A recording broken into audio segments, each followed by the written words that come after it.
6 o'clock. It's time to begin the governing board meeting of Toltec School District number 22. We should all stand at this time. We will begin the pledge of allegiance.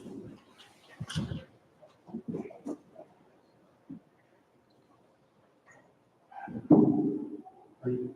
pledge allegiance to the flag of the United States of America and to the republic for which it stands, one nation, under God, indivisible, with liberty and justice for all. Superintendent, can you give us the purchase pledge, please? As an adult and a treasure hunter, I am committed to search for all the talents, skills, and intelligence that exist in all children and youth. I believe all children are capable of success, no exceptions. Moment of silence, please.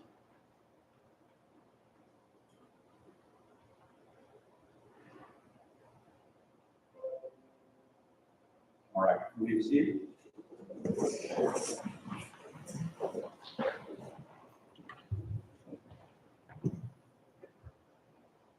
Ms. Rogers, will you take roll call?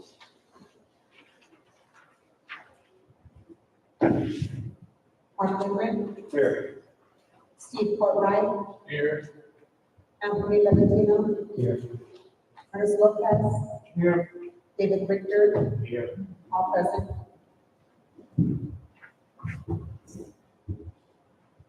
We move on to the opening meeting. Approval of the agenda.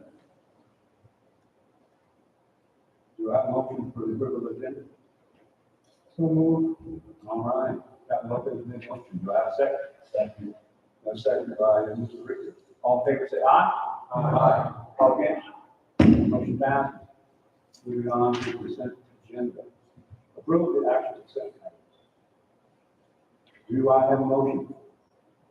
So, Dr. Lutino has been motion, do I have a second? Second. Second by Mr. Courtwright. All in favor, say aye. Aye. All against? Moving on. To number 4. Recognition. Principal Tom.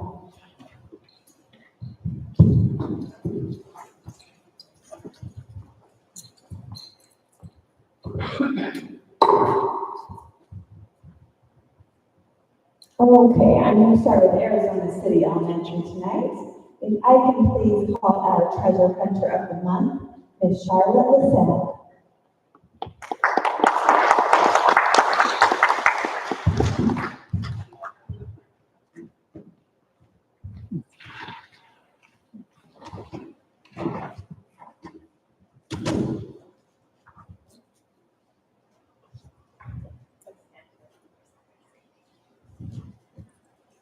Is what they had to say about Miss LaSalle. Miss LaSalle currently teaches kindergarten at ACES, but over the years, she has taught a variety of grades, first, second, and third.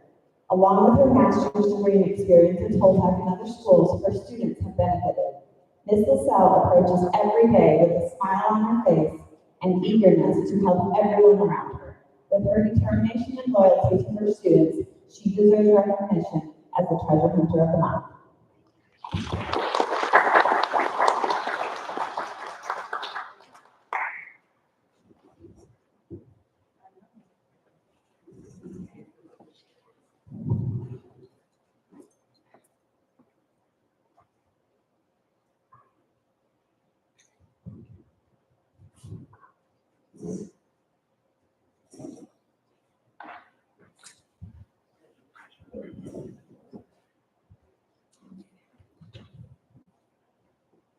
Thank you, Ms. LaSalle. Okay, for Arizona City Classified Treasure Hunter of the Month, can I please have Maria Sheets come on up?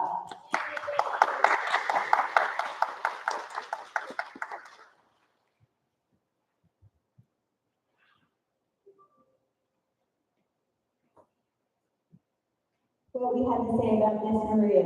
Maria has been with the district for over a decade. She goes about her day cleaning up after us. While the students and teachers are working in their classrooms, she is quietly, efficiently, and courteously moving through the hallways, bathrooms, and cleaning the cafeteria. She can be seen wiping windows and sweeping floors to make our campus shine. When someone calls for assistance, she quickly responds, be it a spill, a clogged toilet, paper towel or toilet paper refill, or even when someone gets sick to their stomach. Her job is not for the faint of heart.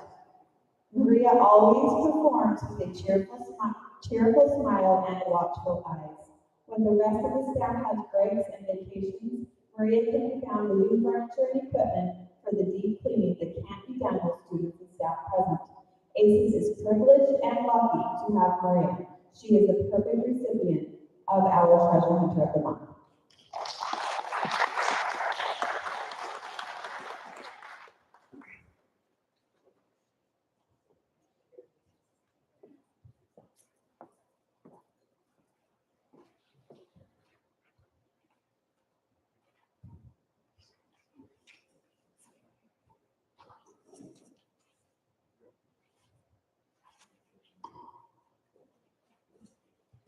Okay, do I have Bria Mercado here tonight? Come on up, Bria.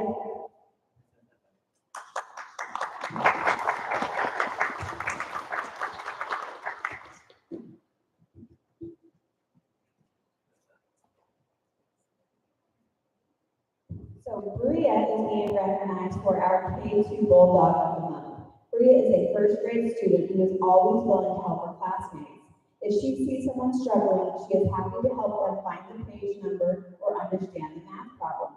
Bria shows up to school daily with an upbeat attitude and brings joy to students and staff. Bria is a beautiful example of how to be a leader by simply doing what is right and treating others with respect.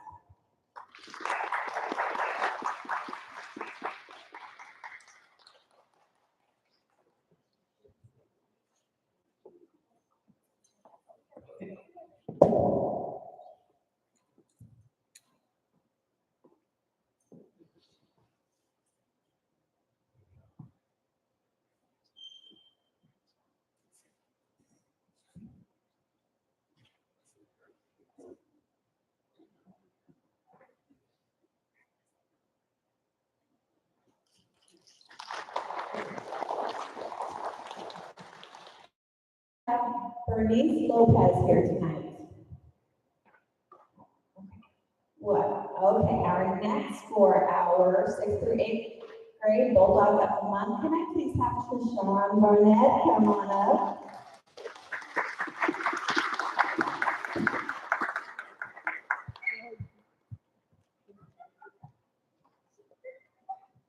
So this young man, I actually nominated him because this young man found some contraband in our junior high hallway, and instead of just walking by it or he picked it up, he found the closest staff member. He asked to come see the principal because he didn't want that to be in anybody else's hands because he knew it was unsafe. So I want to thank him from the bottom of my heart because he did the right thing.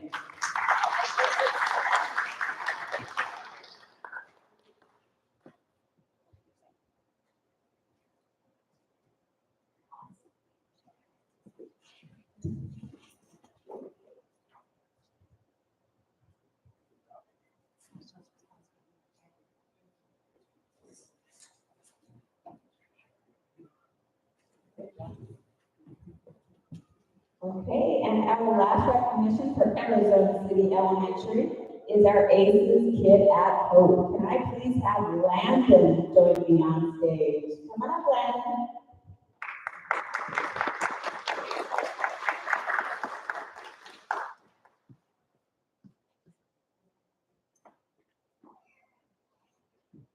Landon is ready to learn each day. He comes to school with a positive attitude and participates. He is helpful to the students. One student was devastated that student council was out of stencils. He only had $1 to spend and had been waiting. Landon saw his peers' intense emotions and decided to show his generosity by helping share $1 of his own money with him. It boosted the other students' mood, and Landon was able to do a good deed. I know what may seem like a simple act can be overlooked, but was heart-touching. This deserves to be celebrated and rewarded.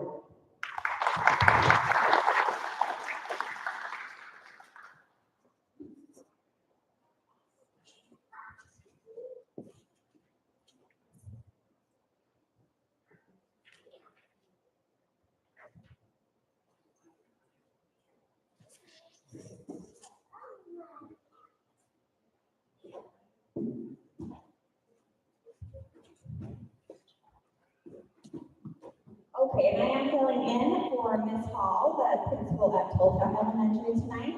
So do I have Calicia Casillas here tonight? Come on up.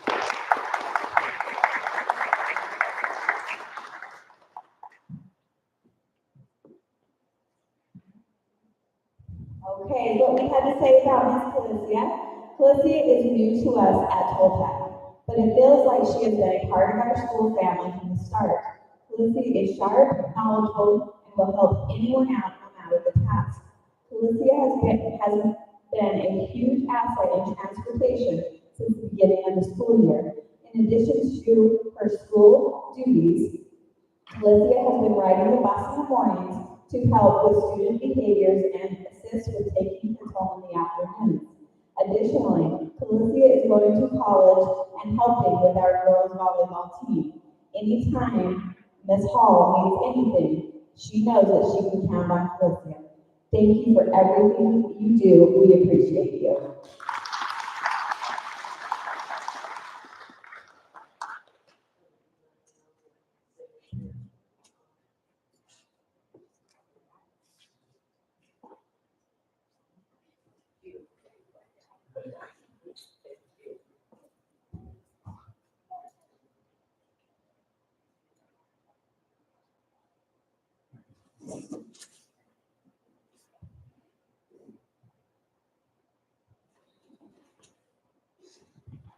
Okay, now for Toltec Treasure Hunter of the Month.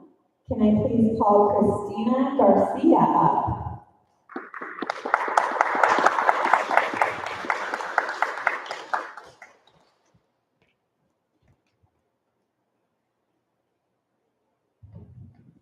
Our treasure hunt of the month for our certified staff is Christina Garcia. Christina is a rock star teacher who comes to work every day for the success of our students. Christina's positive attitude and caring ways make her an exceptional role model for her students.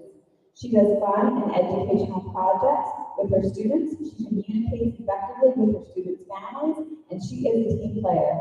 Christina has a heart of gold and will go above and beyond in any way possible to share her love of learning with others.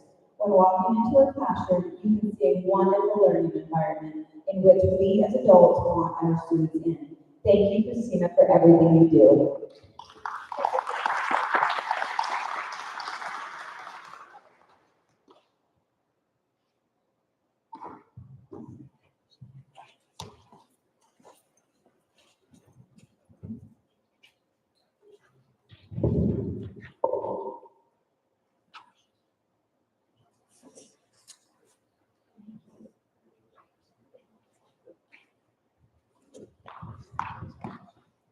Okay, now for Toltec Kid at Hope Award, do I have King here? King Cole, come on up.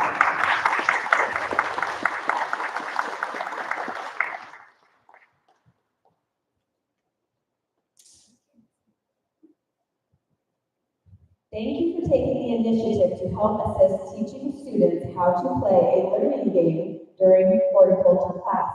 I am grateful for the kindness and the patience you've shown towards your fellow students in our class. We appreciate you.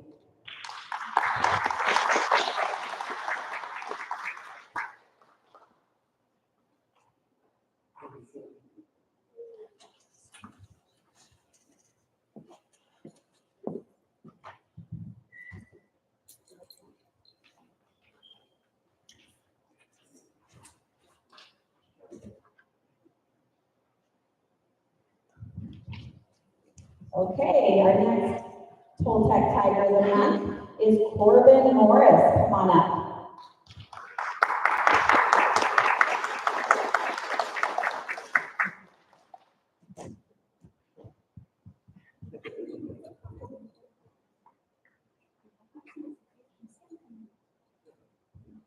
Okay, Corbin is what they had to say about Mr. Corbin. He is kind and courteous to others.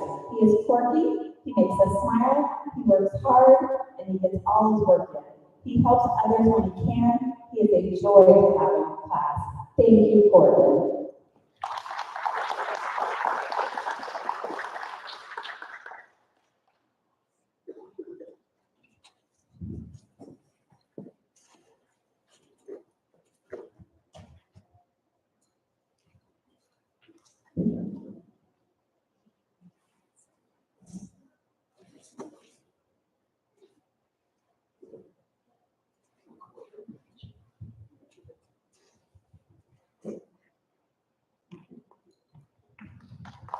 Good job. Okay, our final award for Toltec is our 6th through 8th grade Tiger of the Month. Can I please have Mendez come on up? Enos? You here tonight? Okay, we will make sure to get that up to him. But that is all for us. Thank you so much. And Toltec, all students and staff that got recognition for Toltec. Unfortunately, Ms. Hall was out today, so we kept their certificates. We'll get those signed and we will get those home, okay?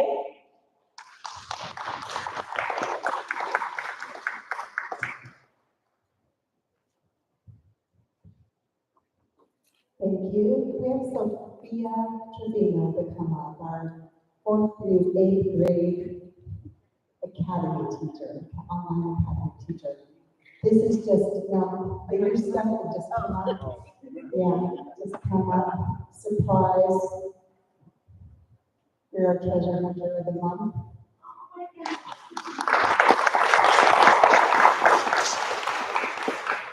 Thank you for being so dedicated to the student success.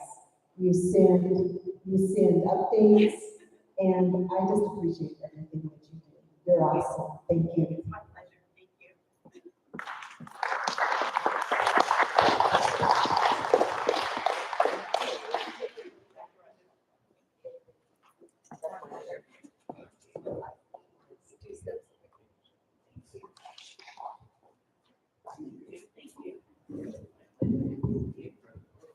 Thank you.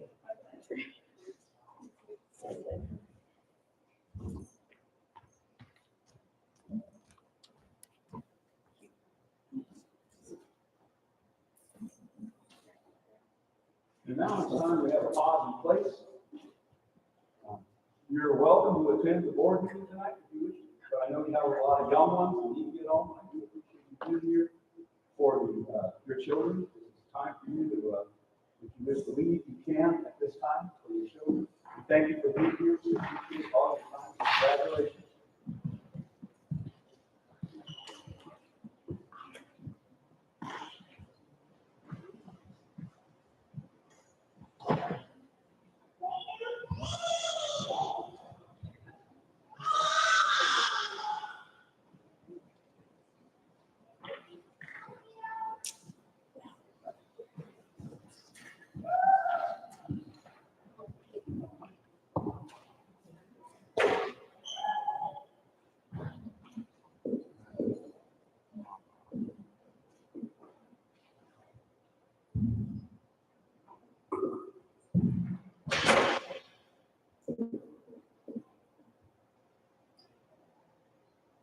All right, now we'll move into the information discussion items. First one is superintendent's office. Upcoming on the calendar, Kids in Hope Masters is September 24th and 27th. Myself and 2 principals and the 2 teachers that they chose will be attending that week. And the end of the quarter, number 1 is already October 10th, so it's coming up on us. A fall break is October 14th to the 17th, just 1 week since we gave a week for Thanksgiving on this year's calendar. And then family teacher conferences is October 25th. Arizona City Elementary held an assembly on the morning of September 11th to honor firefighters and campus resource officer. Captain Lopez was here, he was honored. It was a pleasure to attend and remind students why we honor our first responders on 9/11. I'm speaking in several community meetings. It just making our community aware of why we're asking for approval of a bond for a district on election day in November. We're pursuing a $9 million bond for many purposes, some of which are getting our day restrooms on the Toltec campus effectively wheelchair accessible, facility renovations. I'd like for us, there's a need in our community for regular preschool programs on each campus. But we know that when we plug students in, the earlier we can plug them in, the better they do. And so we want to have these programs in place. We just lack the funds to do so. I also have a desire to have an alternative facility program for students who who would otherwise be long-term suspended, so they can be plugged in on-site in the building and be engaged in learning. The student transportation vehicles, we need more, we need an updated fuel system, we need updated phone systems, all of these were purchased in the dinosaur days. We need curriculum renewals and updates and a lot of technology upgrades. So we have a lot of needs. It's been a heartbreaking time as we have been dealing with the passing of Vivian Sessoms. We'll be planning a memorial service and we'll get that information out as soon as it's arranged. Mark Lindgren, Ernie Lopez, and Dr. Leventino and I attended the ASBA 2024 Annual Law Conference, which was held at Camelback Inn on September 4th, 5th, and 6th. So I will volley to them to share what they would like to share with the rest of the board members. So whoever wants to go first.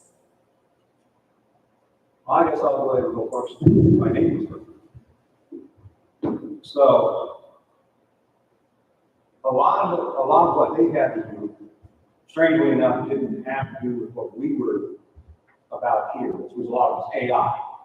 So they kind of pushed AI as a lot. But so that kind of, every time we turn around, there's more AI. I mean, pretty soon it is. It's going to start to affect middle schools, but at this moment in time, it isn't something we're too much at this moment. It will be obviously later on. So we will attempt to look forward and see what we can do here for AI when it does come up and when it is relevant. I'm hoping that we're on the top tier and we can, because when a kid graduates and goes to the high school, then they go into college, I'm going to tell you right now, when they go into the workforce, right now, this day, when they're going into the workforce, they have to know about AI. They have to. So sooner or later, it's going to trickle down. We're going to have to start. That's on my.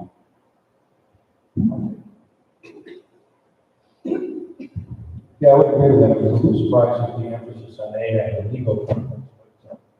We learned a lot about Title IX too, and that was worthwhile. And I did learn something about AI. As I said, I'm not sure about the relevance as far as reality, but it was interesting. I think I'll start playing with ChatGPT 3.0, see what I can come up with.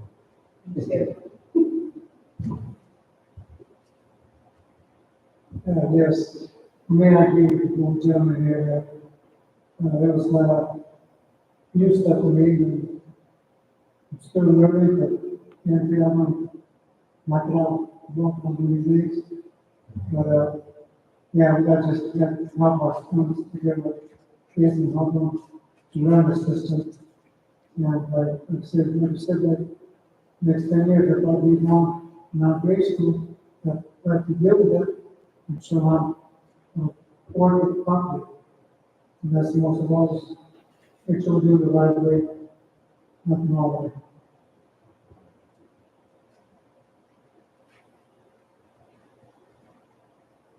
Thank you. Do you have anything else to add there? Anything else? We are now going to move on to financial. Everybody's favorite part.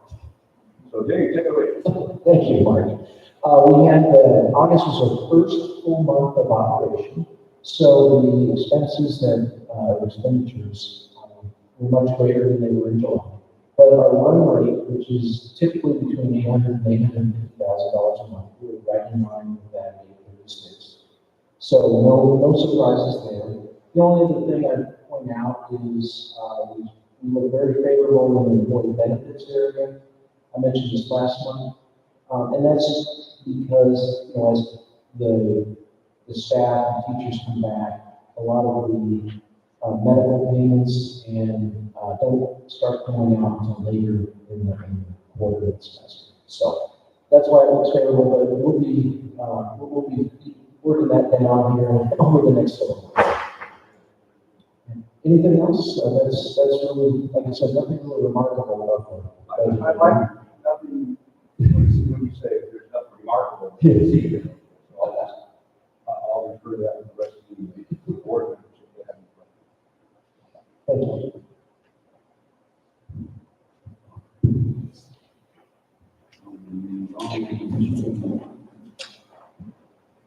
Arizona Facilities Division.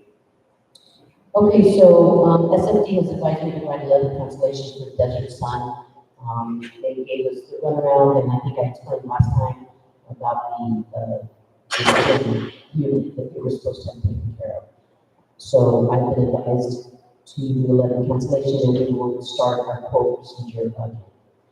Everything's working okay with that one. There's 2 units on that gym. So one of them's working and it's doing really well. So let's just keep our fingers crossed that it keeps working. The next one, the Arizona Weatherization. We have a change order and it's $120,000, or over $120,000. They had to add, I believe I talked to you guys about this last time, they had to add the metal lap, the concrete scratch coat, and then add a thin set so that the veneer adheres properly. Remember we had talked about that it didn't adhere, all the roof bricks fell off. I could just blow them and go. Anyway, we are waiting for that change order to go in. There were some questions, and so our hands are tied until SFB approves that. We're sitting and waiting. Hopefully we'll get that approved this week. Everything looks good. I talked to Dave today, he said he was gonna have it for me, and I'm still waiting. Okay, anyway, the next one is the roofing project. That is in the works. They came today to make sure that the safety manager that comes in to make sure that everything's okay and his people can come in and work on it was here today. And they will start working on, they're just gonna repair. They're not going to do a new roof. We probably need a new roof because it's like 22 years old, but right now we're just doing a repair. We won't do that until fall break, which starts on Friday, October 11th. So they've got like a week and a few days. And then it should be finished by the 21st. They're just doing a repair, they should be able to finish it. Absolutely. Okay, and then the last one, I was just asking, Ms. Tapia, but everything is working well with the chillers, no complaints. We do have a brand new compressor in. There was some parts that were missing. Those are in, they were put in on Friday, so we are good. We're knocking on wood with the chillers. Any questions? I was glad children. I know. But preventative is key, and Jason's been doing an awesome job. I don't have this on there. Yeah. I appreciate it. Yes, now we're moving on to accountability at a glance. Dr. Michelle.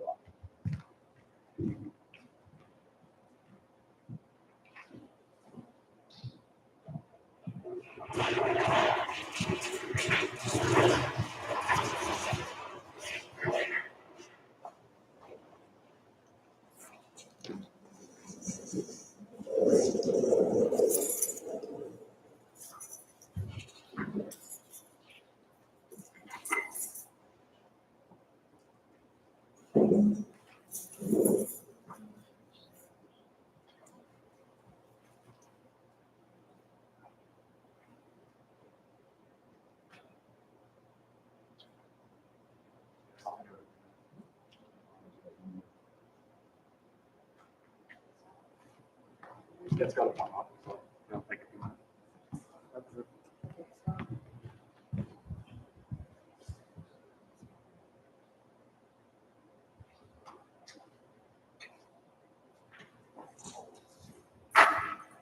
Oh, sorry.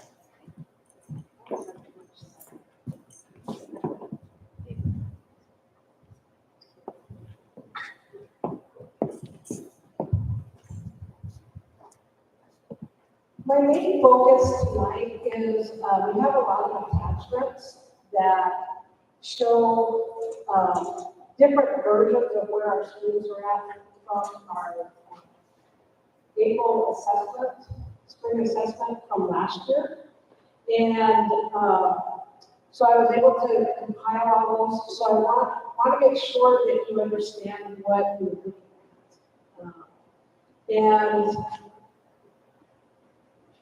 so those are working grades 3 through 8 in math and English.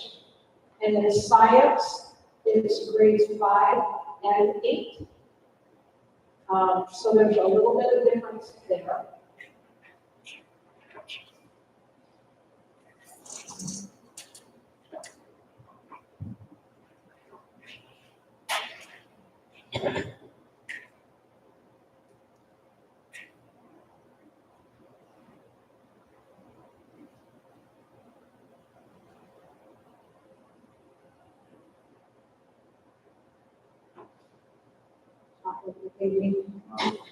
Okay, so we're just going to continue on here.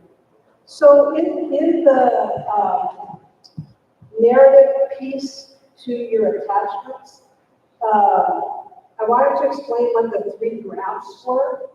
And because it's easy to kind of look at those and then not really understand what trying to be displayed.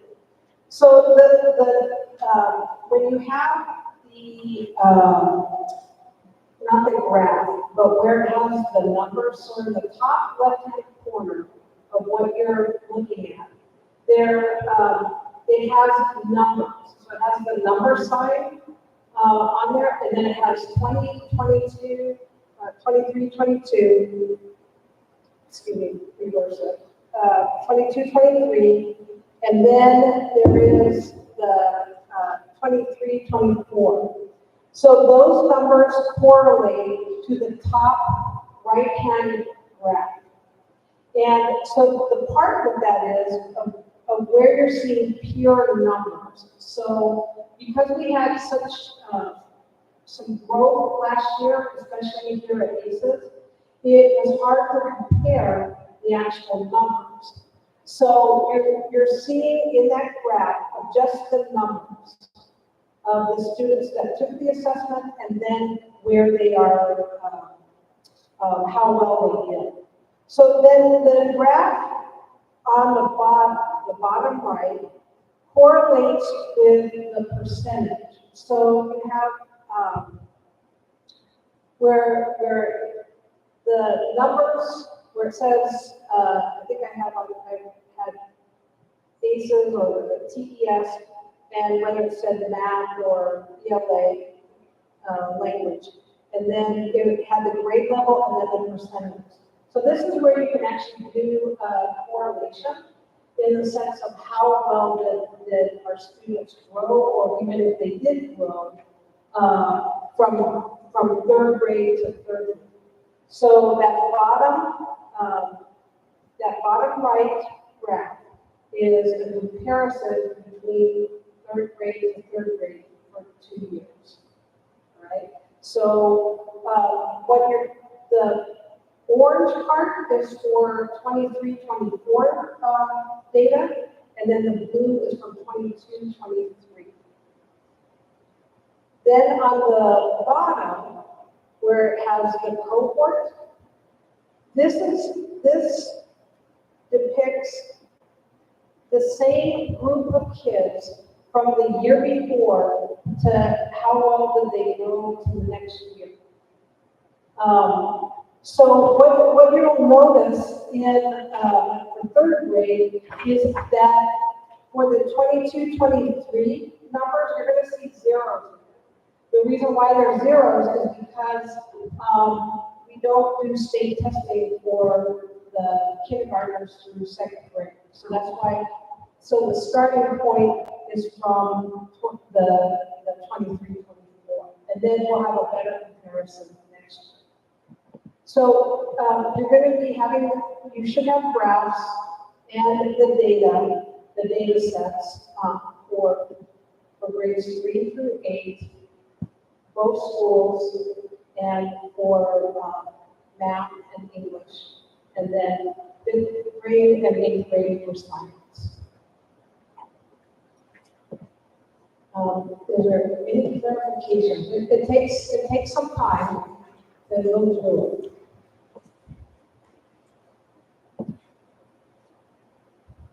So, Just looking at this with my untrained eye, I see more students in the subsequent year, 23, 24, coming out as minimally or partially proficient, and a decrease in the number that are proficient or highly proficient.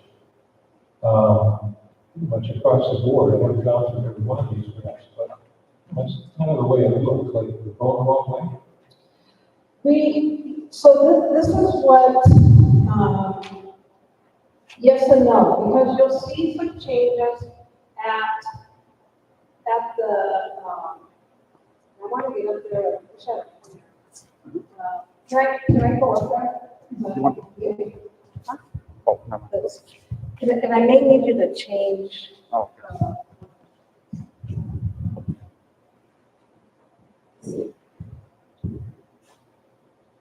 Can you go down? Great, okay. So just to show real quickly, so we're at Toltec for math, 8th grade. These are the actual numbers of kids that took the assessments and where they fell. This is just a picture of this, which I think is pretty self-explanatory, and where they fell. So then when we have the math percentage, because you can see that the numbers aren't the same, because there was growth or change in population. So this is in a percentage. And so that's what, you go up now? Yeah. Is you may see, so going back to your question, as you go through the different charts and the graphs, is the answer to your question is yes on what you said, but then there's also no on other things.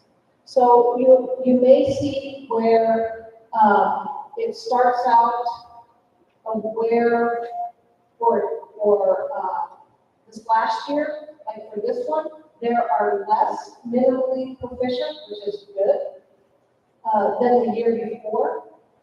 Comes down and it's about the same for the partially proficient. Then there's a little bit of difference here, but they kind of end up basically the same at the highly proficient.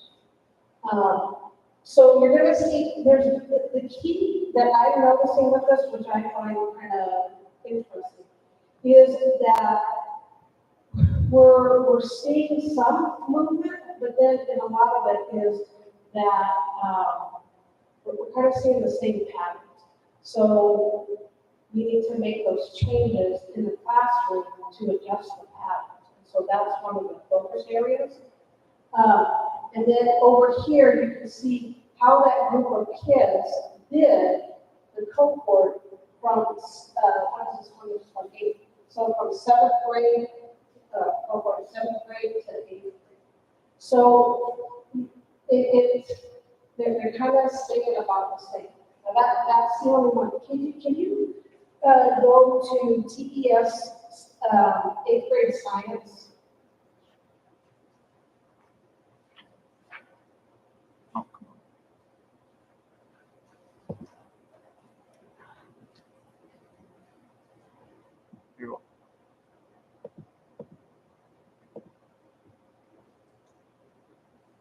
Okay, so this is an example of where, and this is going back to Mr. Harkness, is he shifted those kids to get more out of the the deficit, the minimally proficient over to proficient. This was huge. So it wasn't just like one or two people. It was quite a few. So that was a big success for that area. And so ideally, you want to see the line graph or whatever, instead of going like this, you want to see it, where it's going this way in there. So that's what we're working towards. And again, you're not going to see that bottom graph because it's a science, and is eighth grade, and so the last time that they were tested was in fifth grade. So, for that. So I don't know if that answers your question. It's not too, again, it's a yes and no answer to the question. And some of them, when you look at them, you don't have to agree with this one, not Gigi, but if you take a look at ACEs, 7th and 8th grade, this chart right here, there's not a whole lot of differences from cohort to cohort. So that's kind of what we're looking for. And so that was one of the biggest positive shifts that we saw.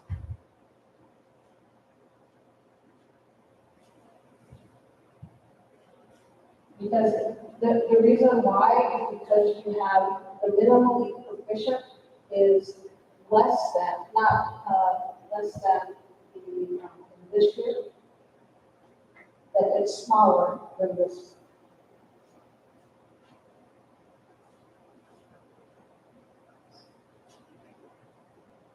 Are there any questions? And I also wanted to say from the last time that we met is, or that I presented, there was a lot of information in one sheet.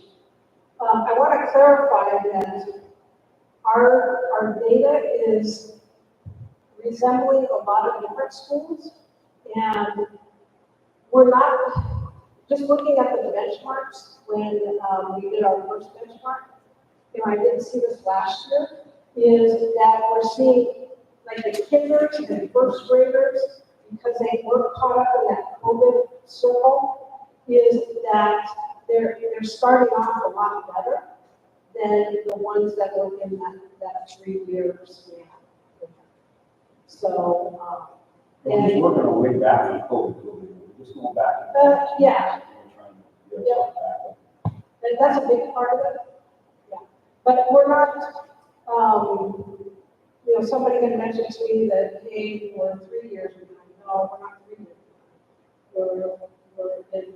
It's that COVID, I'm going to call it a cyclone, is that 2 years behind. So we're trying to catch up with it. And that is the case for most districts across the state. Yes. 2 year span. So, after the board meeting today is I'm headed to Glendale for a conference that is all on assessments. So if I learn something different based on what we're seeing here, I'll make sure that I share it. So, Thank you, Michelle.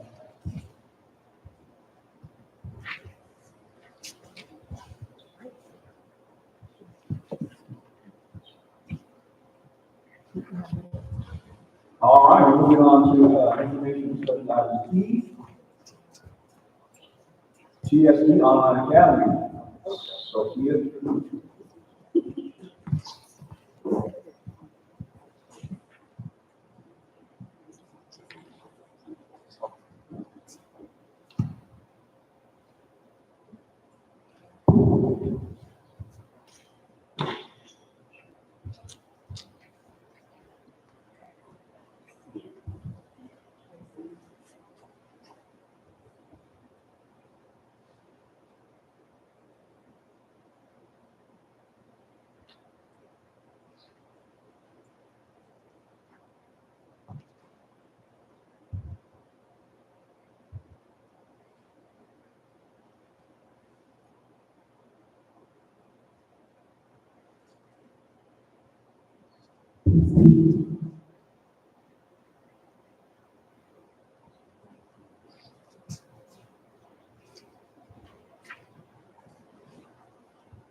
Good evening. I've been on Sophia, training on the TSC fourth grade online teacher. Today I'm going to give a brief presentation about Ingenuity, our new online curriculum. I just want to extend a grateful appreciation to the board for approving us to be able to implement it this year. And it has really proven to be a really great program. And so hopefully I can give you a little bit of insight to that today. So Ingenuity is part of the Imagine learning curriculum that TS and ACES is currently using for the reading and math curriculum. Ingenuity is just a little bit more broader. One of the things I did want to highlight about Ingenuity is it is an award-winning digital curriculum program. It allows students to have self-paced learning. There are live classes and live tutoring, and it allows for teacher intervention. So as I came in with TSC as an online teacher, when I started, there were 2 other teachers with me, and then we found that we were down to 1 teacher, which is myself, for 8th grade. And so what we found out is in collaboration with Dr. Poppins, in collaboration with Dr. Rogers, we all learned that there needs to be more of an extensive program because of the online curriculum, because there's 5 grade levels. So we wanted to make sure students were always staying active. At that time, I was creating a lot of the curriculum. So what's really great about this is it allows me to somewhat piggyback off some of the Ingenuity curriculum and allows me to have more availability and flexibility for students. So they're not waiting to meet with me. Sometimes they were having to wait. So this allows for that flexibility. I'm going to show you just a brief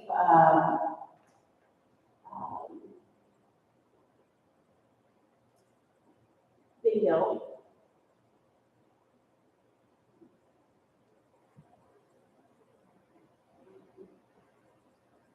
So just to give you a little insight, when the students do start with me, they are provided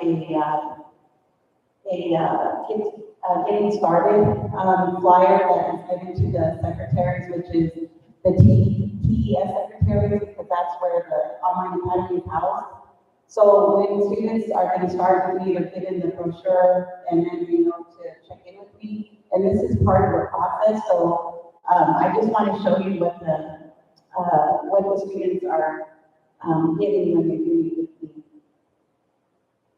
I don't know if you can hear this. I don't know. Designed for a diverse range of student needs.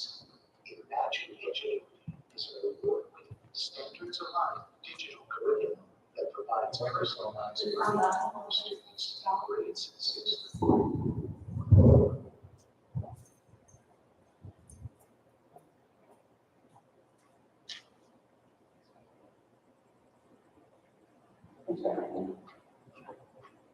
Today's rapidly evolving classrooms require flexible curriculum offerings designed for a diverse range of student needs.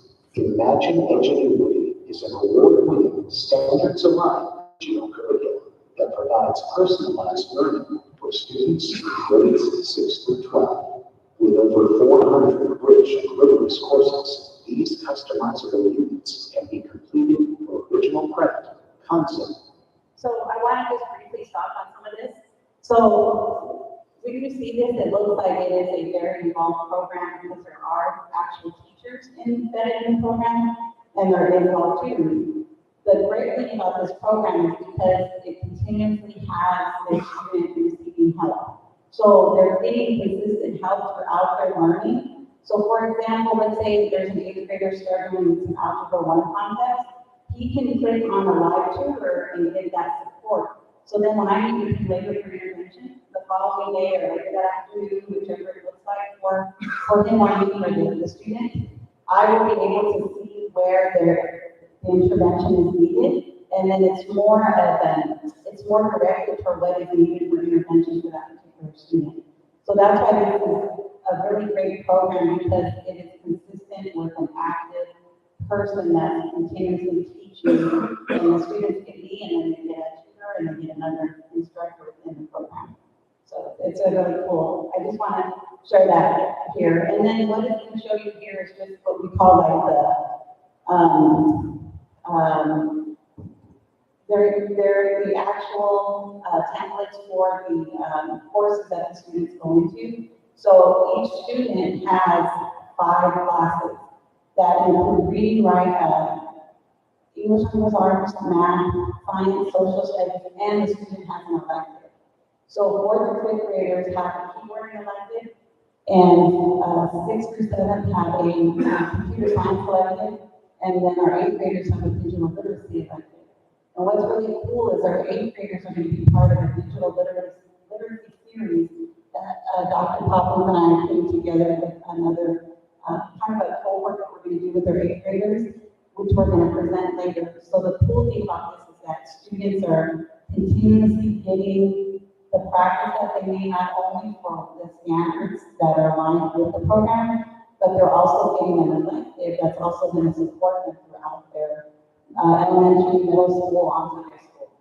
And what's also cool about this program, if you want to go to high school, this would be a great program that leads into an online high school program. So right now, it's primarily focused on 6th through 12, but it's also geared towards 4th and 5th as well. For credit recovery, or as specialized electives such as advanced placement, world languages, and career and technical education. The student-centered curriculum features explicit instruction led by expert on-screen teachers. Engaging interactive media and instructional tools allow students to build a deep understanding of concepts as they take ownership of their learning. Students complete a range of tasks, including independent reading, practice, guided online exploration, and practical application projects, while integrated point-of-use features. One of the things I wanted to highlight here is the practical integration projects. So what's really cool about the science piece to this is that students are actually given a project that they can work on throughout the semester, throughout the, however it is embedded in the program. So what's cool about it is I can structure it for 3 weeks, 4 weeks, 6 weeks, or a week. And it still allows me the flexibility to work with them on the project. And they're actually doing the whole project from home. And the projects are those projects that students have items at home that they can use for their science projects. And the other thing is they provide like AI is a part of the feature in here that is used, but it's primarily used as a teacher resource. The student doesn't really get to use it, but what it allows for the teacher is to identify if the student has AI as a support. So the program can actually determine, was it AI or was it the student? Was it 100% plagiarized, 30% plagiarized? There is a tool embedded in the program for the instructor because I get to, the cool thing is, I get to go over the writing pieces on my own and then with the student. And I can show the student and advise the parent, hey, the student did 90% plagiarism. So it's not going to be considered acceptable. So that's really cool because it acknowledges, it identifies if AI was used or if something has been plagiarized. And earlier I had passed out what was in my piece. I wasn't going to present that today, but I'll just talk briefly about it. Is I can go in and identify if the item is plagiarized or not, and I can actually make a copy of it and send it to the parent so that they can see that this was plagiarized. So that is what's great about this because there's so many resources connected for the instructor, but it also gives the student some accountability to show, hey, listen, this is really great work, but it's not yours. You know, and it gives me that, it really gives an opportunity for a teaching moment, but it also allows the parents and the student to see that you cannot get away with plagiarism. And even if you have the ability to use AI, it's not going to be used here. So just to know that that is a part of what's embedded in the Imagine community. Such as plagiarism checker and speed radar ensure the highest standard of academic integrity. Real-time student data and in-depth reports empower teachers to. So the real-time student data and in-depth reports are something that I go over weekly with parents, so they do receive a weekly progress. I did do a survey with the parents to ask them, do they want a weekly or start monthly. And I wanted the weekly, but I really wanted to give the parents some accountability too and give them really a voice, because I know sometimes you don't want to every week to know what your student is doing. But most of the parents did select a weekly progress report.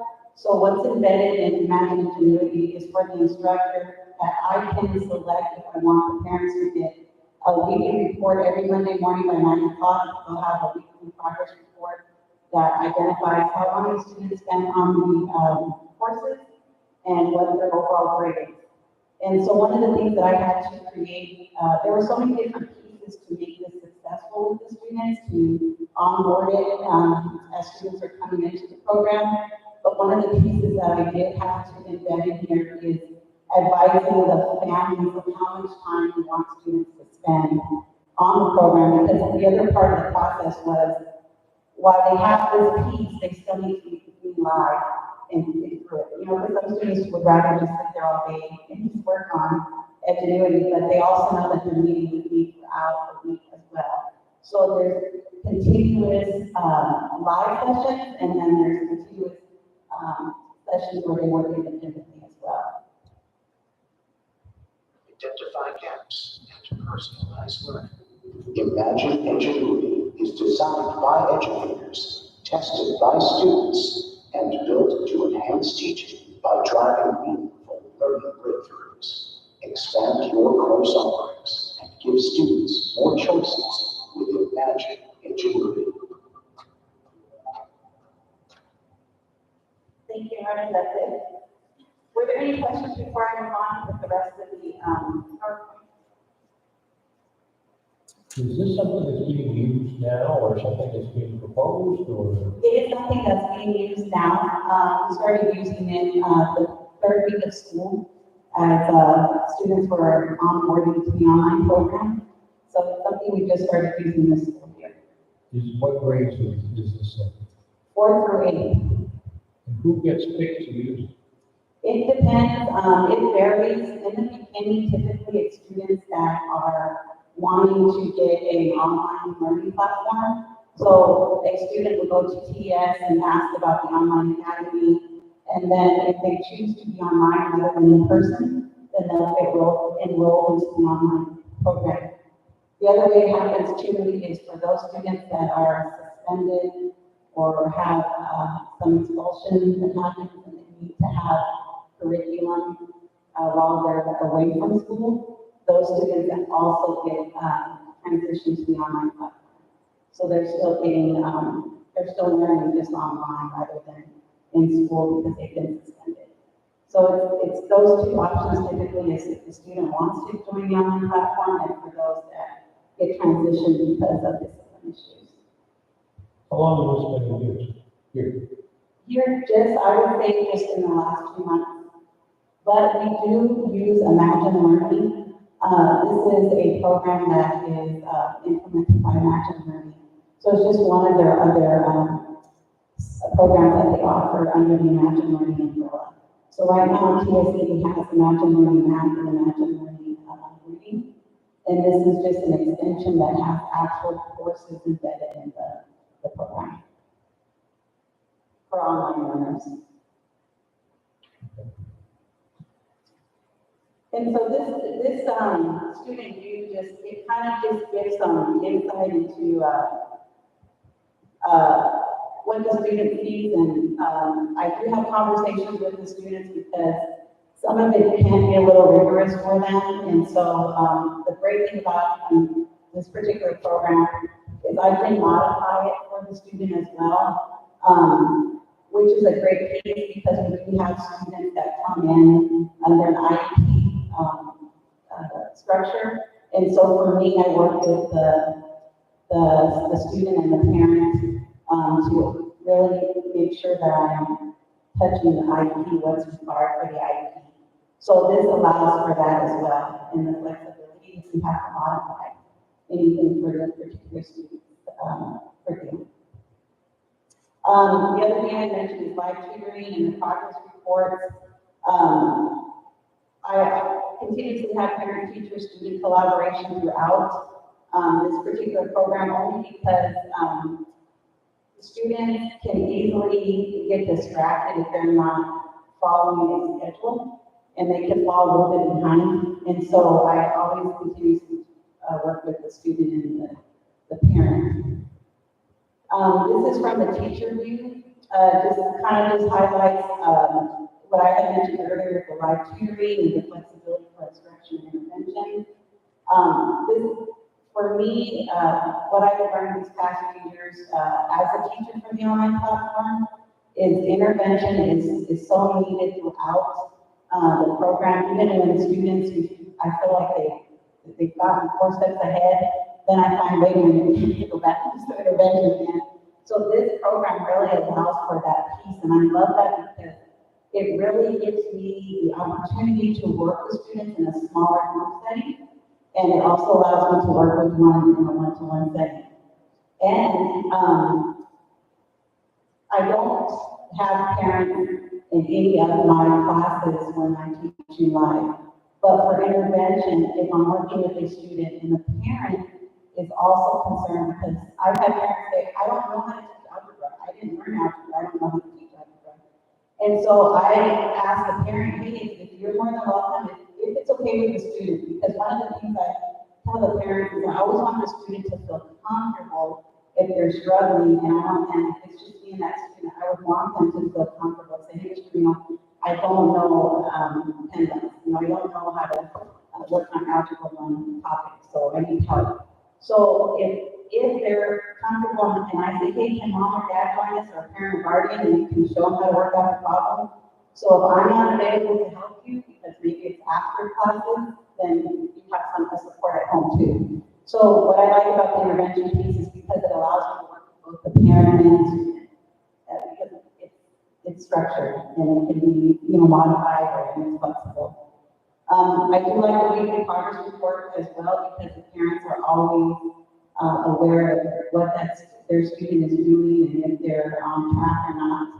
And it also gives me the accountability as well. If that student isn't on track and it shows that, then I have those conversations then with the student and the parent to say this might not be the right fit for that student.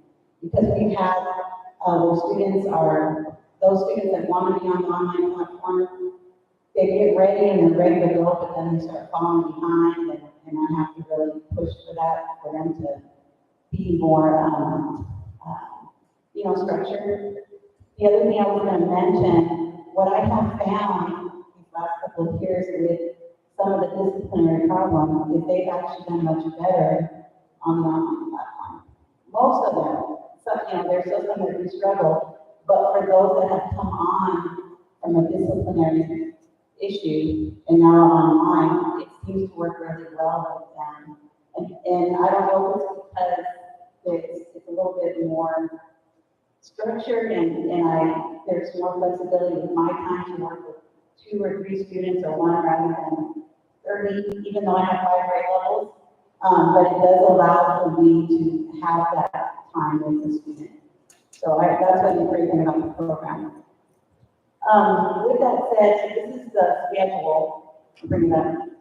So this is what our schedule looks like on the online platform. So we do 4 days a week. Typically Tuesdays and Thursdays are when we really have the core of our live classes on those days for the ELAs, math and science. And then on Mondays and Wednesdays, that's when students are working independently, but as they're working independently, as you see how I structure the time here, that time allows for me to go in and do my intervention. So I can come at 8:40, I can come at 9 o'clock, 9:30, 10 o'clock, and I'm going to work with a group of students or a student that needs support with intervention.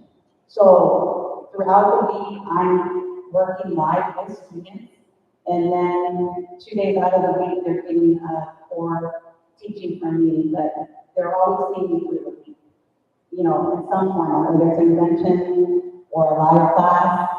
If a student does not need intervention, I still do meet with them as a check-in. So they know, hey, there's an accountability here. You're not just here online all day. You're still working with me. Are there any questions about the schedule, the online schedule?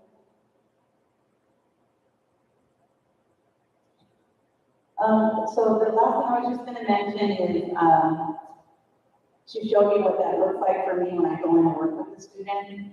So because Ingenuity has so many cool resources that they already have available, I had to create something so that when I come in and work with the student, they're ready, they know what it looks like, and they know what the expectation is. So when I do kind of live lesson, the student comes in and I work with the template, and the template is set up so that if a student joins late, or if a student has missed that day, they have a live lesson template that went over everything for that particular lesson. So, for example, I tell the students, hey, if you come in and Mr. Reno's already got keywords, then you know that you need to go back and look at knowledge, or you need to go back and review, or you need to go back and look at questions. So they know that template's there for them, and it also is something tangible the parents can have to go over our lessons. Intervention, I created an intervention template too, so because I have 15 minutes to meet with the students for intervention, I had to structure it that way so I have some continuity with them for intervention because it goes so quickly. So I created a template so that they know, hey, when you meet with me, this is what we're going to cover. These are the areas we're going to cover. So that way, if they're struggling later on a test or on an assignment, they have a template of intervention so they know what that looks like for them. And then the parent also has a copy if they need it. So this is just a format that I use with them. I just wanted to go over some of this is an attendance log that I could share with parents on a particular student to show, how much time they spent. And this was in the very beginning, so the time's a little different, but I tell students you want to at least at minimum, spending at least 10 hours minimum online, because the other time is in person. So if you're at least spending 10 hours over a 4-day period, that should be enough time for you to be getting all of your lessons in, plus you're getting practice with me live. So we had to come up with something so that students aren't just spending 2 hours, or they want to spend 60 hours, we don't want that. So we had to come up with something that solidifies, okay, you need to spend this much time, if not, then we have to look at possibly removing from the platform. The other thing is this is their student progress. I just wanted to show you, this is kind of what the parents receive. The only difference is they'll have 5 tiles that have each particular course that the student is in. And the way the program is set up, it gives them a kind of their GPA of what that particular score is. The great thing about Edgenuity is it allows the teacher to determine if they want to include a low score in that progress, or if they allow the students to take the test again and get a better score. So it does give the students back some accountability for their learning to say, hey, are you studying? Are you doing what you need to do to be more successful and show some progress? So the great thing about Ingenuity is it continuously shows growth for the student. And that's really it. It's really in a nutshell as far as the program is aligned with state standards. It's rigorous, but it allows for some flexibility in intervention and live tutoring. What I would like to do, if the board would allow me maybe in a few months, is show you the data, the progress of where the student started, what intervention was completed, how the intervention worked, and to see what the growth was, to see how it looks, because I really want to share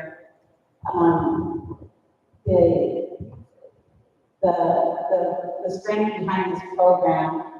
I've seen so much growth already with some of my students that came in that were struggling with some of the math concepts, some of the writing concepts too. They were really struggling, and I've seen the growth. And I really feel that because of the pieces that Ingenuity offers with the live tutoring, the consistent instruction, and allows me for the flexibility of intervention, that it's really made an effect. It has really highlighted the progress for our students.